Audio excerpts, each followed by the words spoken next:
Not all entertainment has to be entertaining.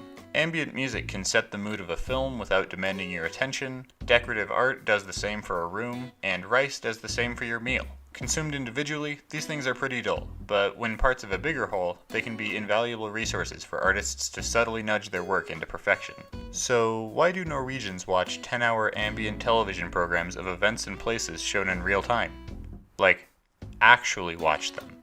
On purpose. They're just grass growing. Well, okay, that may be mild hyperbole, but this really is a live stream of grass growing that's been on since 2005, so that's pretty neat. First, let's start with the origins of what I'm calling ambient television. Much to the despair of Norway, it begins in America. Mr. Chicken Soup himself, Andy Warhol, is the guy who popularizes it, but not in its modern form. He created what he called anti-films, which were essentially 6 to 10 hour movies of nothing happening, like the legendary 1963 classic, Eat.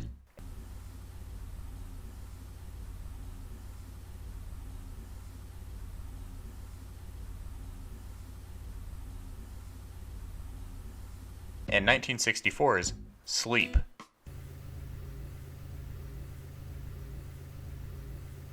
They weren't meant to be shown in theaters, fortunately, but projected on the walls of galleries, almost like the moving paintings from Harry Potter. Take a look for as long as you want, and then move on. But from this mundanity sprung family-friendly family entertainment for the whole family, like 1966's The Yule Log, written, directed, and produced by probably some single dude working for this TV station in New York. Meant to be played in the background of your joyous and comfy Christmas morning, it was a smash hit. So with the commercial viability of showing nothing interesting on television established, Norway was finally ready to blast onto the broadcast scene with their smash hit, Pausa Fiskene, a forerunner in the fish tank screensaver genre that would become a probably quintillion-dollar industry just a few decades later. But the Norway-wide phenomenon of ambient television in its current iteration begins in the late 2000s, with the premiere of the most extra-majorist franchise in ambient television history, Minut for Minut. Described by many, but probably just me, as the Star Wars of its genre, Minut for Minut started with a bang, or rather a choo-choo. No,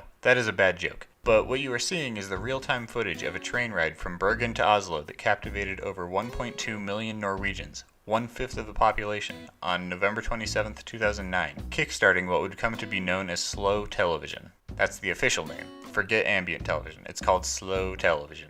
At first, it was trains, but gradually new concepts were introduced one at a time, like sheep shearing, coastal voyages, people manually changing a clock with pieces of wood every minute, and birds' nests. This one was called Peep Show, which proves once and for all that Norwegians are at least as funny as I am. So why is this type of television so popular in Norway? Also, why does anyone in the entire world still pay for broadcast television? I'll answer why they watch it, and you guys can make fun of people who still haven't discovered streaming yet down in the comments. So the best way to describe why anyone would watch a program like this is with a universally relatable experience for everyone above the age of 10.